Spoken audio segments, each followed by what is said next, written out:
Assalamualaikum warahmatullahi wabarakatuh. Gimana? Sedang ngopi hari ini? Ya, hari ini saya membahas tentang sebuah hadis yang keluar dari handphone saya ya, tidak sengaja. Ya, kita lihat hadisnya. Ya. Jadi di sini ternyata ada dua alat anggota tubuh kita yang banyak memasukkan kita ke dalam neraka. Sungguh mengerikan sekali ya. Dan tetapi ada yang lebih mengerikan, bahwa di antara dua itu ada yang lebih banyak lagi memasukkan kita ke dalam neraka. Simak hadis ini. Oke. Ternyata lisan lebih banyak membuat kita atau seseorang masuk neraka. Nah, pada saat ini kita coba bahas ya, kita coba kupas, bukan dari sisi penjelasan seperti para ulama ya. Saya bukan ustadz, saya bukan ahli agama. Biasa aspek logika dan biasa mencoba untuk melihat sisi kenapa lisan lebih berbahaya, lebih banyak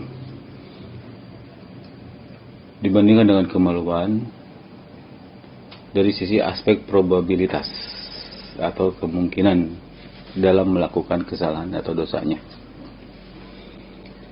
Jadi yang pertama adalah dari aspek effort. Kita tahu untuk berkata-kata itu sangatlah mudah. Berkata-kata mudah kan?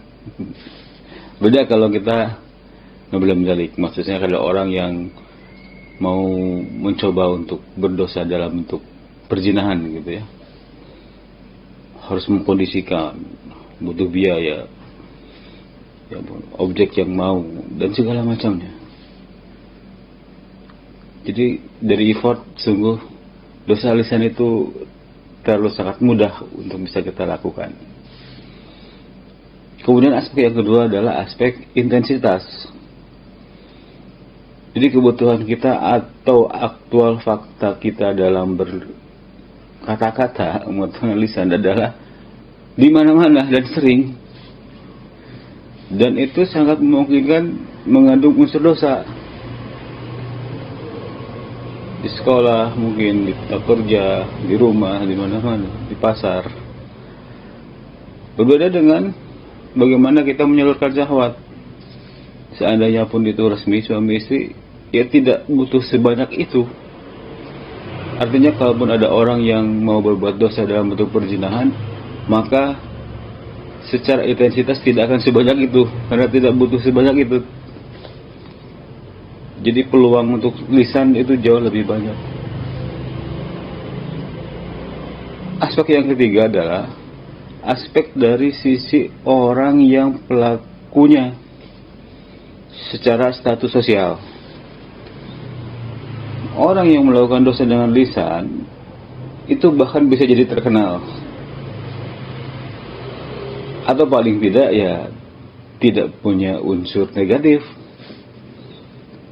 Berbeda kalau kita belum mendalik, maksud saya kalau seseorang yang melakukan pelaku perzinahan, maka status sosialnya menjadi buruk. Makanya dosa yang satu ini, yaitu berzina, itu biasanya sembunyi-sembunyi karena khawatir diketahui. Beda dengan dosa yang disebutkan karena lisan. Kemudian aspek yang keempat, jadi objek yang didolimi itu mungkin jauh lebih banyak. Karena perbuatan dosa dalam berzina, berapa orang sih? Tapi dalam kata-kata, Anda bisa menyakiti 1, 2, 5, 6, sejuta ke seluruh Indonesia. Sehingga sungguh sangat berbahaya lisan ini. Dan yang terakhir adalah aspek ketidaksensitifan bahwa ini adalah sebuah dosa, sehingga tidak muncul rasa penyesalan setelah melakukannya gitu. Atau bahkan senang, apalagi kalau sudah membuli orang gitu ya. Kemudian gara-gara kita membuli seseorang, padahal orang tersebut tersakiti, kemudian satu majelis tertawa, kita malah senang, padahal itu sebuah dosa. Jadi seharusnya setelah berdosa itu muncul penyesalan, tetapi dosa lisan bisa jadi setelahnya muncul kebahagiaan, nah, gitu kan, sehingga terulang, sehingga terjauhkan dari taubat. Naudzubillah min dzalik. Ya, itu sekilas pembahasan di situ. Tapi sekali lagi saya tidak menyatakan bahwa dosa zina itu kecil gitu ya.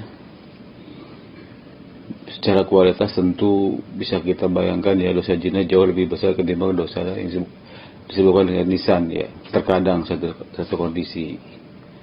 Akan tetapi kalau berulang dan bahkan tidak menganggap itu sebagai sebuah dosa, maka itu menjadi berbahaya. Makanya muncullah hadis yang tadi terakhir.